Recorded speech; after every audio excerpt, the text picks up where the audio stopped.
You need people like me. You need people like me so you can point your fingers and say, that's the bad guy. That's the bad guy. That's the bad guy. That's the bad guy. That's the bad guy.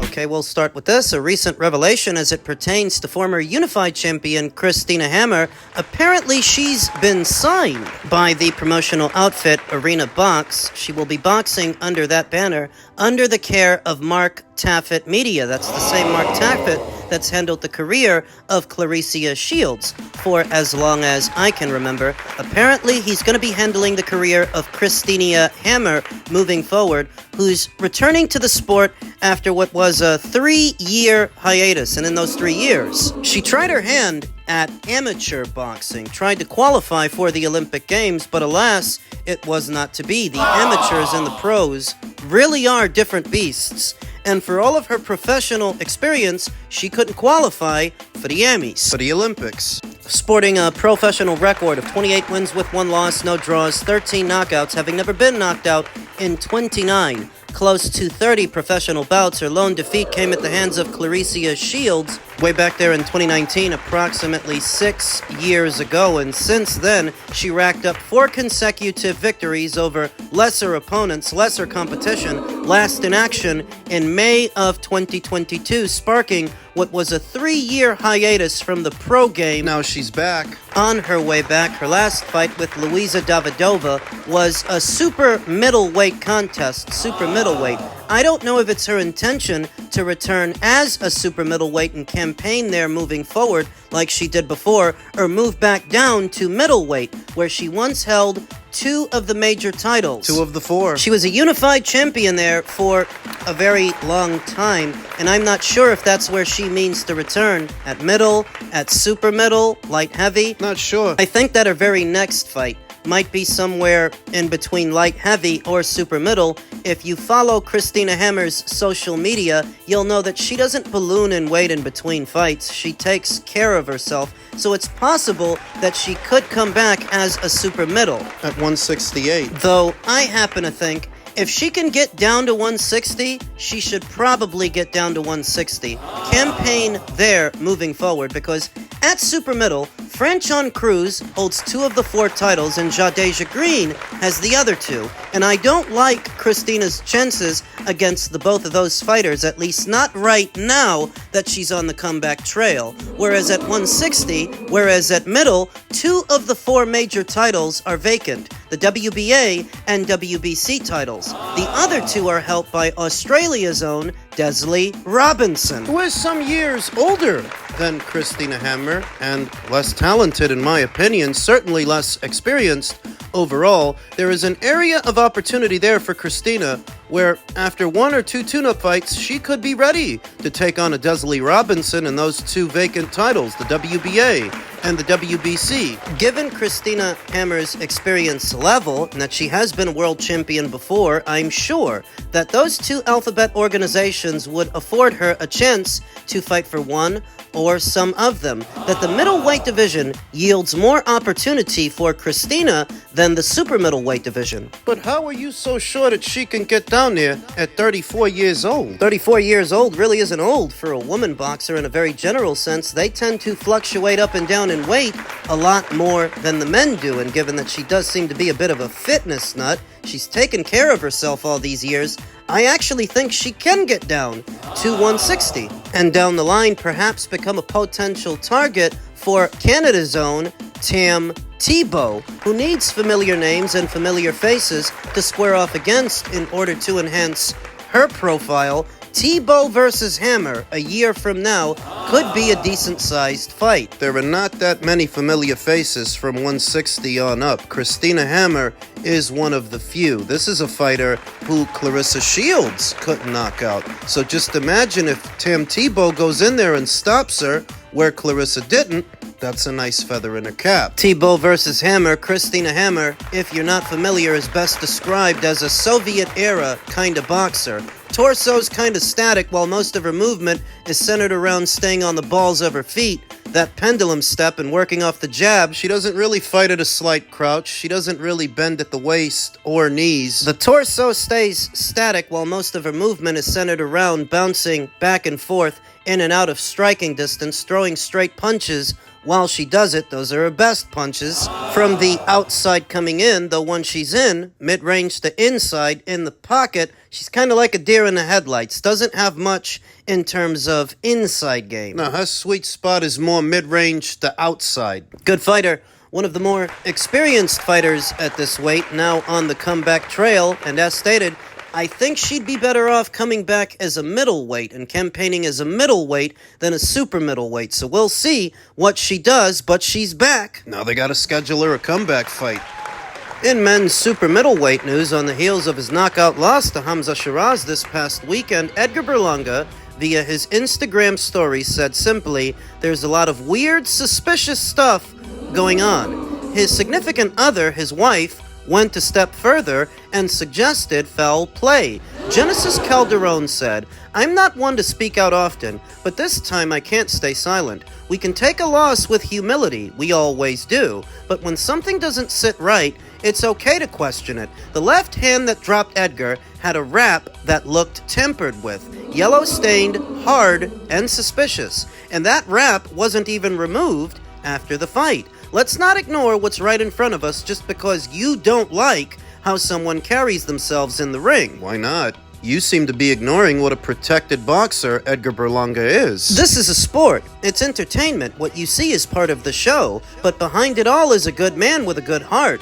To know Edgar is to love him, and will always stand for truth and fairness. And maybe Edgar is a good guy outside of the ring. Maybe. But none of that makes him a good boxer, and none of that makes Hamza Shiraz a cheater. Genesis continued, "From a wife who watched every round, something wasn't right. We can accept defeat with grace, but I can't stay quiet about what I saw. There's a difference between losing a fight and being set up to be heard." Why was only one of Shiraz's hand wraps removed? After the fight, only Shiraz's right wrap was removed for inspection, but it was the left hand that dropped my husband. Why wasn't that wrap taken off immediately? Nitpicking. Yellow stains and a cast-like wrap. Something doesn't add up. There was clear yellow discoloration on that left wrap. It looked thick, almost like a cast. And I've now seen pictures from a previous fight.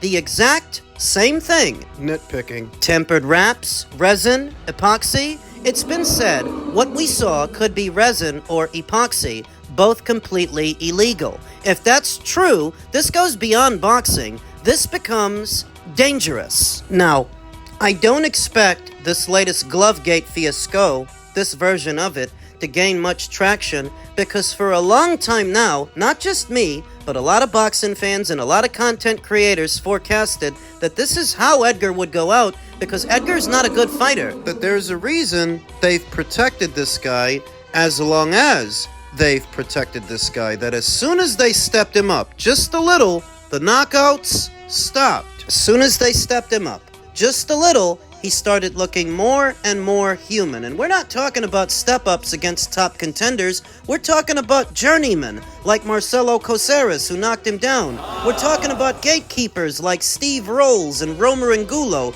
Romer, who he bit out of frustration on the shoulder. He didn't look good with none of those guys. So that when he goes in there with a Hamza Shiraz and he gets knocked out, it's no surprise. A lot of people forecasted this would eventually happen. Some people, like myself, actually picked Hamza to win the fight. So when he wins the fight, nobody's surprised, nobody's suspicious, because there's nothing suspicious about a protected fighter eventually getting knocked out. It happens all the time. In tandem with there being no shortage of sore losers in the sport of boxing, after Wilder got knocked out by Tyson Fury, he blamed it on everybody. He blamed it on Kenny Bayless, he blamed it on Mark Breland, saying that he was poisoned. He blamed it on the costume that he was wearing, that it was too heavy and he didn't feel right coming out. He blamed it on Tyson Fury's wraps, Tyson Fury's gloves. that there was something suspicious.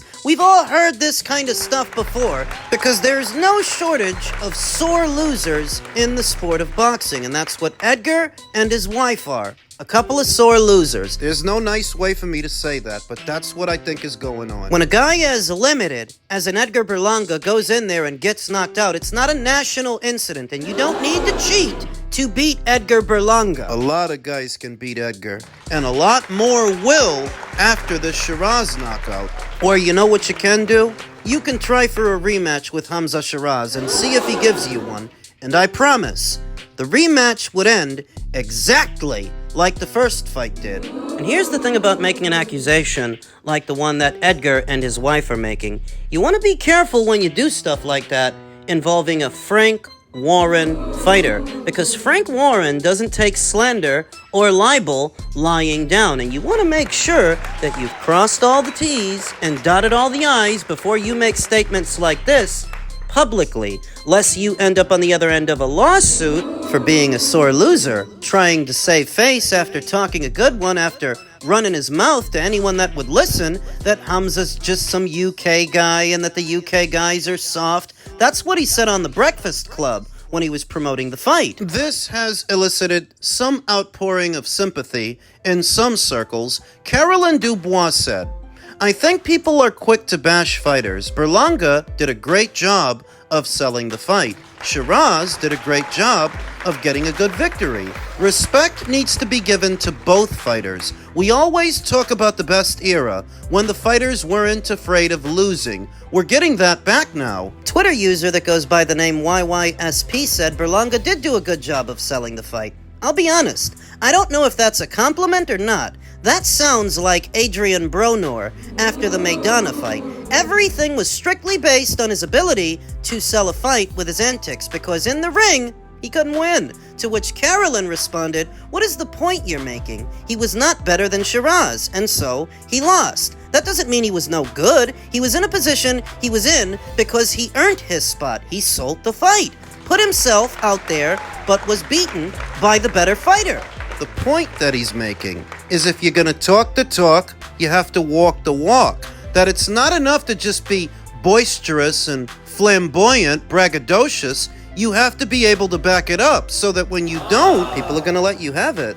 It's an occupational hazard, and I don't imagine that it feels very nice, but it's not enough to talk the talk. You have to walk the walk, and Edgar seems more focused on the talking part than the walking part, because when has he ever walked the walk? He was a protected fighter, and he was a protected fighter for a reason. You want that we should give him a participation award for no other reason than he boxes, and he's a boxer, but he's a boxer who talks a bit too much, and I noticed that Carolyn Dubois herself has an affinity for these talkers, all this talking. That's why she's such a big fan of Clarissa Shields. But Clarissa Shields at least backs it up. Edgar Berlanga doesn't. He never had the performances or the career accolades to parallel the amount of talking he does. They got a match. Otherwise, you end up looking stupid. I just don't know where we go from here for Berlanga. Like, I don't think he's main event status anymore. I don't think he's going to take a back seat and try to be on undercards. He's very much in love with the celebrity life. But, dude, you can't live that life if you're not an elite fighter. He's going to have to rebuild. He's going to need to take the long road back. He's still young, so there is that. But to your point, personality-wise, does he want to do that? I still think there is a market for him to fight Caleb Plant. Both guys coming off a loss. Yeah. They Tough have fight, bad blood. I still think he's a name, Berlanga, and I still think he invokes a lot of feelings from fans, good or bad. And it's not done yet. Maybe not. But he's the kind of guy, he's gonna make it harder on himself.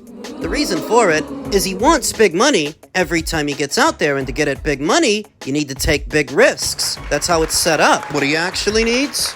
2, maybe even 3 tune-up fights to rebuild himself against gatekeepers and club-level fighters. That's what he needs on the heels of a knockout loss like that one. He needs time to rebuild, but at the same time, he thinks he's supposed to get buku dollars every time he fights. He's a free agent, which means you don't have a matchroom to help you regroup and rebuild. and refocus your strategy. You don't have the luxury that a major promotional outfit provides, which is the time and the money to help you rebuild. You're a free agent. That was your choice. Eddie Hearn would have re-signed you, but you wanted to be free, so go be free. You wanted to make off like a bandit. That's what it was. So now you don't have a major promotional outfit to set up some tune-up fights, some easy ones for you.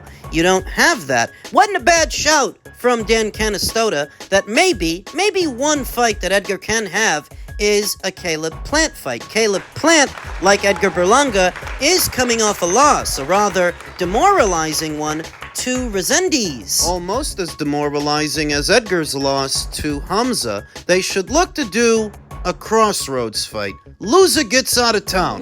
The loser retires. Because if Caleb Plant doesn't have enough left to beat an Edgar Berlanga, then he seriously needs to think about retiring, and the same is true in reverse. If Edgar can't beat the Caleb Plants of the super middleweight division, then he can't beat anyone, and he may as well retire. I think that's about the only fight left for either of those fighters. The issue is, they're both going to want buku dollars to do it. At its very best, that is an undercard fight. I wouldn't even call it a co-main event. Now you're just being mean. No, I'm being serious. I'm being realistic.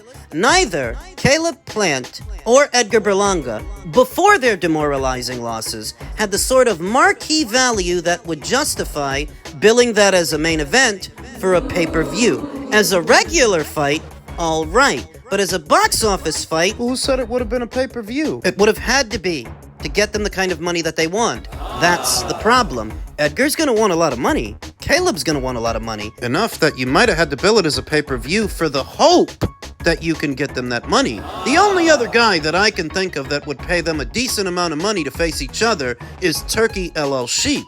And given how Edgar lost and how Caleb lost, I'm not sure that he's interested. It's the only guy. You gotta break the piggy to pay these two guys to fight each other when they're both coming off of demoralizing losses. Another problem within the American boxing scene. The boxers are never realistic about what they're actually worth. And we're not talking about intrinsic value, we're talking about marquee value. Market value. Money! Not spiritual currency. Dollars. Dollars and cents. I maintain my original position that Edgar Berlanga should probably retire now because I wouldn't pick him to beat any of the top contenders at super middle or light heavy. He should take his earnings from the Canelo fight and from the Shiraz fight and open up a barbershop and a bodega next to it. Why don't you cut some hair? New York is a big city. A lot of people need haircuts. Come on. Open up a little bodega. You use it as a front to launder drug money. You know about drug money. You know about money laundering. You would have heard about it from all the rappers you like to hang around. As stated, I don't think Edgar beats any of the top contenders anywhere in between 168 or 175. So, retirement. Think about it.